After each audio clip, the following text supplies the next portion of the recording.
Do you believe? Do you believe? Do you believe? That's what Deion Sanders asked the people last week. Do you believe? Do you believe? And you don't believe. I just finished watching the Colorado Buffaloes game. Nebraska played a pretty decent first half of football. The first thing I saw, size. Did you see the way that tight end lifted Travis Hunter off that ground when he was doing that block? Lifted him up like he was a toddler. Yeah, Colorado is small, but the thing that's not small, heart, belief. I didn't expect the first half to be as tight as it was. I thought it was full of emotion. I was waiting on somebody to just kind of pop the bubble of emotion, and I was glad when Sims, the Nebraska quarterback, finally scored because I was like, okay, now we can simmer down. Now we can just kind of, let's get with it. Let's get going. But I thought the first half was just too emotional on both sides. I thought Nebraska probably had, Lord, to be sick of hearing about Colorado all week long. I think Colorado probably was a little bit tight. Are we going to reveal ourselves to be imposters? Or we just too overly confident. I just think it was a bunch of emotional clashing at the beginning of the game. But the defenses played, well, Colorado's defense played stellar. I thought they were awesome. I thought Nebraska's front, I think they held pretty well. And I thought Shadur Sanders, I thought he took some sacks he didn't have to take. I think he has to have a little bit better pocket presence, get rid of the ball when necessary. When the play is collapsing, get rid of that thing. Let's not lose yards. The other thing I was disappointed with Colorado with the penalties, the unsportsmanlike, the personal fouls. At this point, y'all are a target. And I hope they're talking to y'all about that. You guys are gonna be a target. There's gonna be mouthiness going on. Y'all are gonna be talking. The other team damn sure is gonna be talking. So expect it. Get over it. Understand what it is. Y'all got Deion Sanders as your coach. You got targets on your back now. Things are about to get uncomfortable in some senses because every week there's a buildup of, oh, are you going to be able to withstand that? Are you going to be able to withstand the pressure and the buildup that your head coach is going to bring? Because everywhere he goes, college game day is going. The more this story builds, game day will be there. And so that's target. Y'all are now a target. And so what are you going to do about that? I think the great thing about Deion Sanders, listen, the one thing you can't coach and you can't game plan for, who's gonna cover Shador? You know, how we gonna cover Shador? How we gonna game plan for Shador? That's an X's and O's. How we gonna cover and plan and game for Travis Hunter? That's X's and O's, right? How we gonna deal with the rushing game, the run game, the receivers, the outside speed, right? That's X's and O's. That's coaching. Who's got Deion Sanders? Coach? Who coming in to cover Deion? Nobody. Matt Rule, so you're not coming in to cover for Deion? Because it's almost like he's on the field, right? With his spirit, his belief, his motivation, that morale, that do you believe? You know, all of his magical juice is just everywhere. You've taken tradition and just kind of dusted it aside. You have taken the C off of jerseys and put L for leader and D for dog. That kind of stuff makes people uncomfortable. Sports is the one thing that we like to keep grounded in tradition. You know, historical. This is where we've done it on all these years. For all these years, is where but we look forward to progress in every other realm. We look forward to progress in technology. We look forward to progress in schools. We look forward to progress in our cell phones and computers, homes, televisions, smart TVs. We look forward to progress in every other area of our lives. But sports, no. Let's keep it on the ground. It's the way it's always been. This is the way we recruit. You go in the home, you talk to the parents. Transfer portals. Oh, what is that? That makes me uncomfortable. I don't like that. No, I want to. This is the way we've won before. We're going to keep winning this way. Sports is a little bit hard, right? They're a little rigid. It's tradition, and Deion Sanders is breaking the mold of all of that, and that is making people uncomfortable. Coaches are saying, "What the hell? We're gonna have to do something different." If Deion keeps winning, I look forward to shattering the mold of what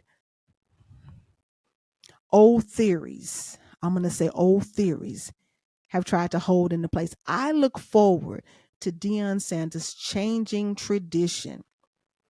Let's be progressive in all areas. All areas.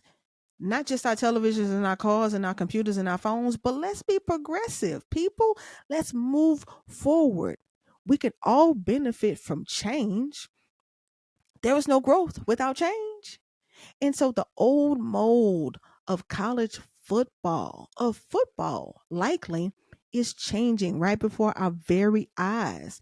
One guy and I believe spiritually, this is his assignment. Deion Sanders is on a spiritual assignment to change, to break the mold, to do some things differently. He is different, and no other person could do what he's doing. And so I love, love, love, love it. Some of it's exciting because you want to see, you know, when he goes into these schools, USC, looking past their next opponent, Colorado State, because I can't imagine that they're going to be much different in size than Colorado. But looking past them, when we get to Oregon, when we get to USC, it's going to be some size difference. Those Cornhuskers were some big country boys. Them were some big boys. Okay. And I think that it was sheer will. Colorado's defense came out with will. They came out with will. And I think they won that game on will. And I think the defense carried the offense. The offense just, they got to halftime. And I think halftime was the adjustment that they needed. They needed to get those boys back in the locker room, give a different type of talk, point out some things. They were still too emotional, Shiloh, penalty, Shadur, penalties, personal fouls, unnecessary roughness or unsportsmanlike conduct, too much of that nonsense. All of that is energy, all of that is emotion. And so the target's going to be on your back every single week. Believe it. Your next opponent is going to get sick of hearing about you all week long. All week long, being the talk of sports, not just college football, but being the talk of sports is overwhelming. And it can get you in trouble because you can come into a fight, with your feet on the table. And somebody come in and knock your feet off the table. Joe Klatt was asked at the end of the game by the lead commentator. He said, "What do you think Deion Sanders meant in this press conference by I'm about to get comfortable?" And Joel tried to explain it. Joel said, "Well, I think he means get comfortable with his players." Nope, Joel, that's not what he meant. Let me tell you what he meant, black folk style. What Deion Sanders meant, well, I'm about to get comfortable. Let somebody walk into your house and they start figuring out where your stuff is and they start running your house. If they open up your junk drawer and find out where you keep your batteries or your spare lighters or matches, everybody got that junk drawer in your house. They start looking through the junk drawer and they start figuring out what you got in there. If they start going in your cabinets, start opening up your cabinets and figure out where you keep your plates and your cups, your silverware. They find out that you keep your broom, outside in the garage. And they start rearranging your furniture and just kind of making your house look different the way that they like it. That's what he's talking about. What he's saying is, I'm about to come to a new platform. I came from a Division II school. Now I'm in a Division I's house, the platform. Let me get comfortable and start figuring this entire system out. Let me start figuring out recruiting. Get comfortable with recruiting. Let me figure out the transfer portal. Get comfortable with that. Let me start figuring out personalities, tendencies, and strategies of these Division I coaches. Let me get comfortable and rearrange some things. That's what he meant by I'm about to get comfortable. Not with his own players. He already comfortable with that. That's his house. He's going to come to your house and rearrange your furniture and make your whole house look different. And you're going to be like, well, I never thought about putting that couch over there. I mean, I guess, yeah, well, and you start feeling out of place in your own home. Somebody else, and he telling you, come on, sit down. It's your house. He telling you to sit down in your own house. He done got to your stove, started cooking meals. You didn't even know stuff you had in your refrigerator. You didn't know that stuff was in there. You thought it had gone bad. You wasn't even using it. That's what Deion Sanders meant when he said, I'm about to get comfortable. Joe, you tried. Get comfortable with his own players. He's already there. He with them every day. No, I'm about to get comfortable on this Division One platform. I'm finna figure this system out. I'm finna dominate this system. That's what the brother meant. Had to help you out on that, Joe. It's okay. You tried. I know you wasn't even expecting that question. That's okay. So, yeah, that's what Deion Sanders meant. And so the thing that you can't game plan for is belief. The thing that you can't game plan for is motivation. And, I don't know how else to explain it. I'm not saying Colorado's gonna go undefeated, but I'm not saying that they're not either. I just believe that whatever the man is gonna do next is gonna be amazing. And I don't think that there's anything wrong with that. I think we all need to be uncomfortable so that we can get comfortable, so that we can do some things differently. I think Deion Sanders is getting ready to shatter the mold and the tradition of college football. And I think he's inviting everybody to the table. I don't think it's going to be the show for the black man, though it's going to open doors for more black coaches, which I'm all about. But I think he is trying to push away tradition and do some things differently. That's what Elon's doing. That's what Jeff Bezos is doing. That's what Microsoft is doing. That's what businesses are doing all over the country.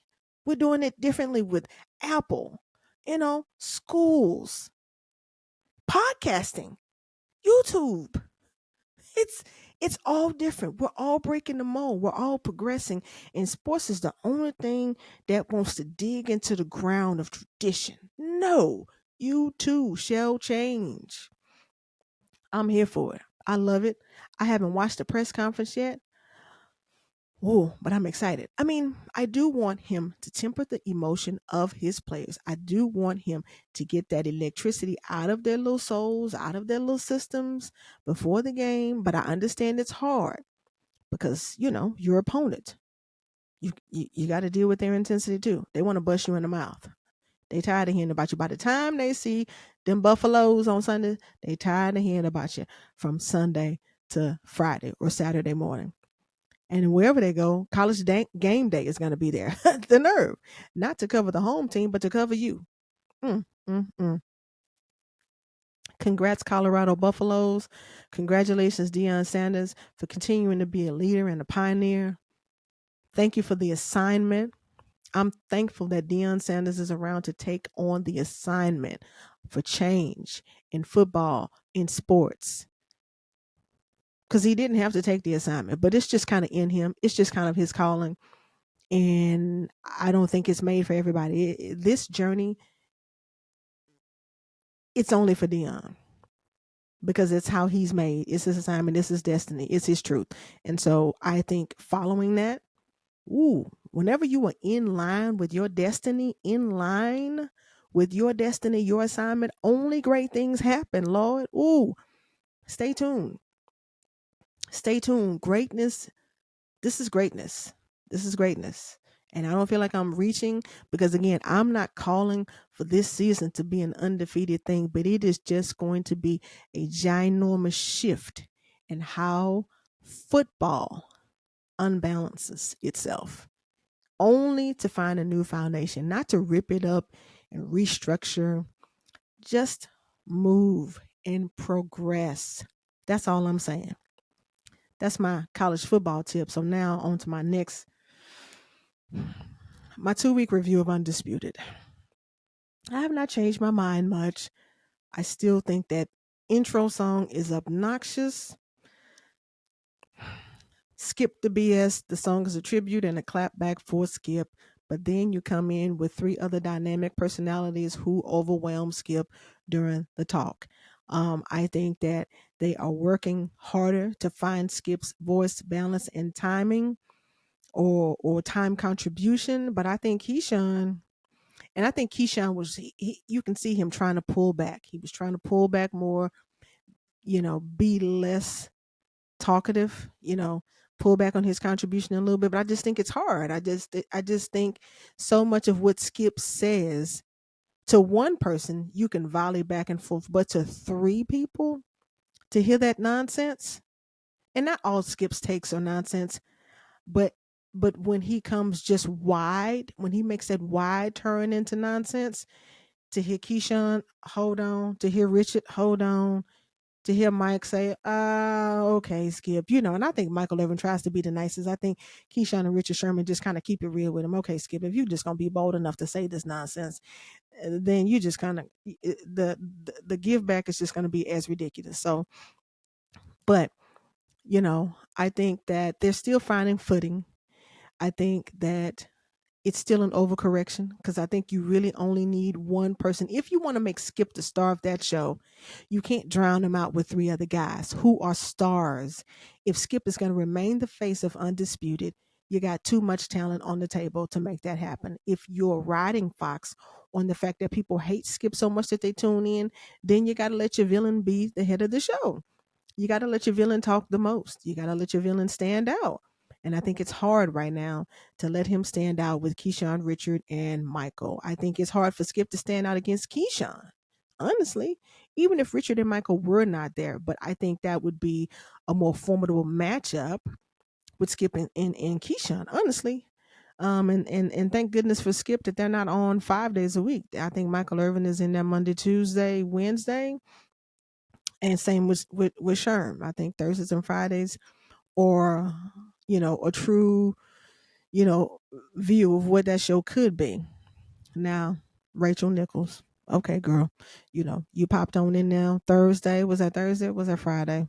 I think it might have been Thursday, with your NBA hot takes. Okay, Rachel, I thought, now I'll say this, I thought Rachel gave a little bit more during her segment. Was it more than one? I'm not sure. I didn't watch the entire show with her, but I think it was just one segment. But I thought her contribution was healthy. She gave me some things. I liked what she had to say. She was not silent. She had information. She had strategy, game analysis in, contribution. I thought she was great. But it's one segment and I'm just dying to know.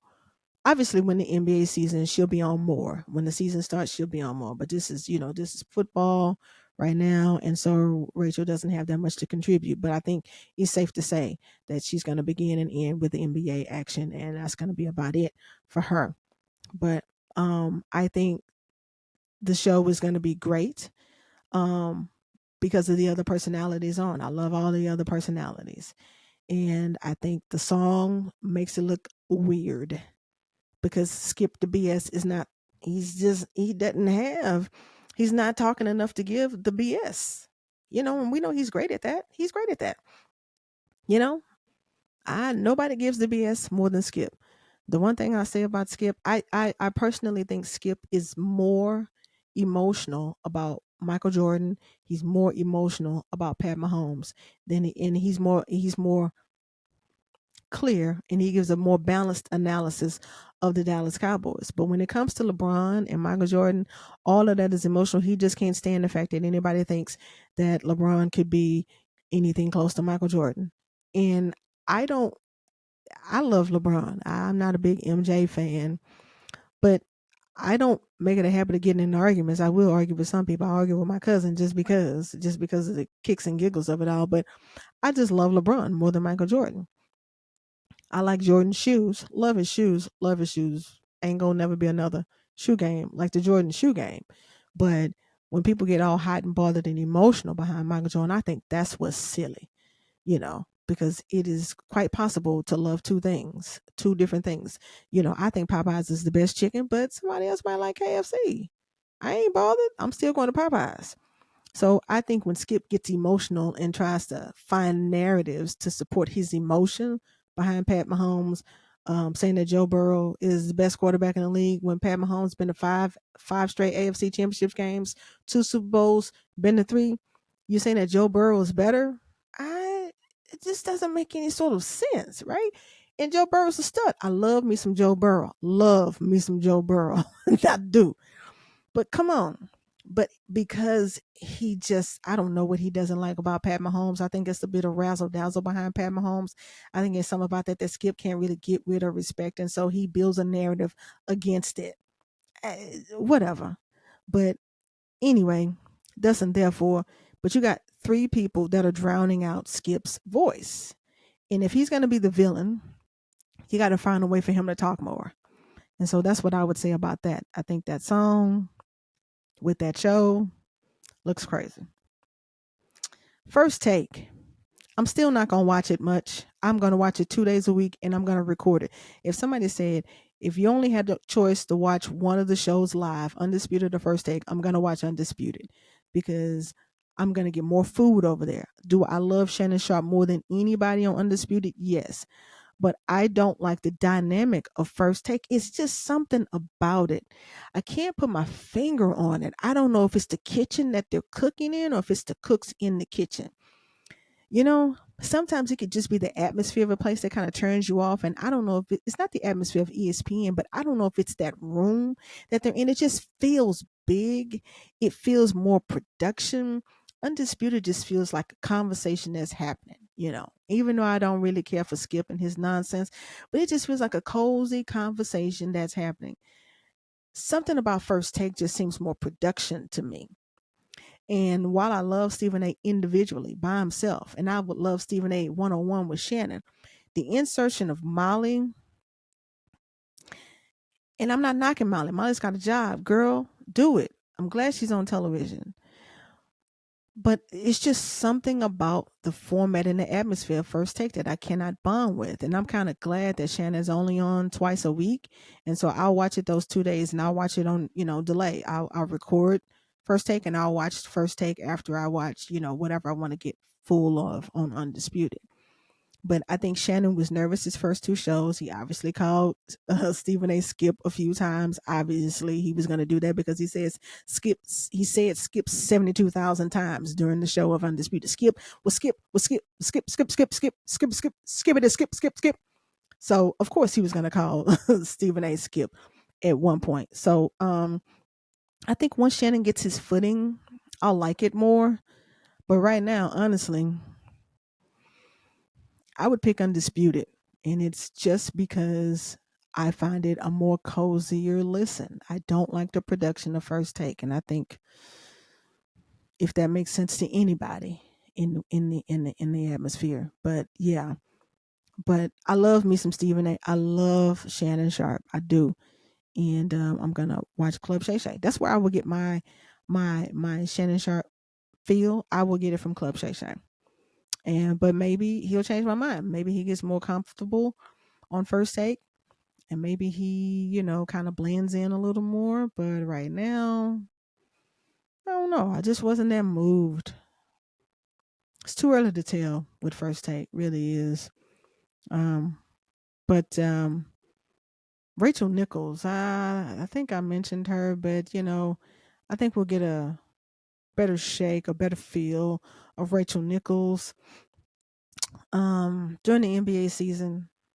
Right now, a once a week contribution on whatever NBA high gossip she has is cool. But I know she ain't gonna blend into irrelevancy once a week. I don't know. I don't know how this is gonna work out, but we'll see. I wonder if Shannon is going to really, get into his stature, his star. He's a star, and I think being on the set with Stephen A. I don't know. Does it dim it a little bit? To me, it does, because Shannon Sharp is a star, and Stephen A. is a star. Shannon probably doesn't want to come in and outshine Stephen A. I'm sure he's thinking a little bit about that. That takes him a little bit out of his comfort zone because he hasn't, in the word of Deion Sanders, gotten comfortable yet. But I think it's just going to be a matter of time before he does finally get comfortable and, he'll kind of come into his own and then we'll see what the show really will be like. And Stephen A's got so many irons in the fire. He's doing so many other things. I don't think that he would have any issue sharing the light with Shannon. The show was already first, so they say it's number one show, sports show on television. I guess I don't watch it like that, and I didn't when it was Shannon and Skip. I never watched First Take. Never watched First Take because I didn't like the atmosphere in the platform. All those mouths to feed, all those miles and talking. I like Stephen A. And so yeah, I don't like the production of First Take. And so, but hey, they probably will stay number one now that they got Shannon. But it'll be number one without my live television viewing. So, what do y'all think? What do you think about Deion Sanders? I know I'm too hype about it, but I don't care what you say. I'm riding the cloud. I'm riding the cloud because why? It's motivation for me too. I'm going to believe. I'm going to believe. I'm going to believe. I'm riding with Deion, wherever Deion is. I'm riding with Deion like I ride with LeBron. I don't care what LeBron is. I'm rooting for LeBron. I could care less. When LeBron goes to the big three, if he goes to the big three, I'm gonna start watching the big three. And I'm riding with Deion Sanders and these Colorado Buffaloes. You put L and D on the jerseys. Break-in tradition. L for leader, D for dog. Usually it's just a C. It's just a C for captain. Deion Sanders, no, I don't want to do that no more. I'm gonna take that off. We're gonna do something different. It's making people uncomfortable. People start coming in, messing around with what's worked all these years. Sports is the one thing that is based in tradition, and somebody coming in, cleaning the smear off the glass, little Windex. This thing been here for 100 years. I'm gonna wipe that off of them. Come on with it, Deion Sanders. I'm riding. I'm rooting for you, sir. Let's get them emotions in check, get them penalties off the field. Let's see what we do next week against Colorado State. Undisputed, I'm probably not going to talk too much more about that. I just want to do a quick 2-week review since it's new. First Take, I'm probably not going to talk much more about that. Yeah, so anyway, Tiffany Gaines, host of the Secrets Podcast. Please subscribe, become a contributor as I push through in my Deion Sanders belief mode. Do you believe? I believe. Tiffany Gaines, host of the Secrets Podcast. Like and subscribe. I appreciate your time. Peace.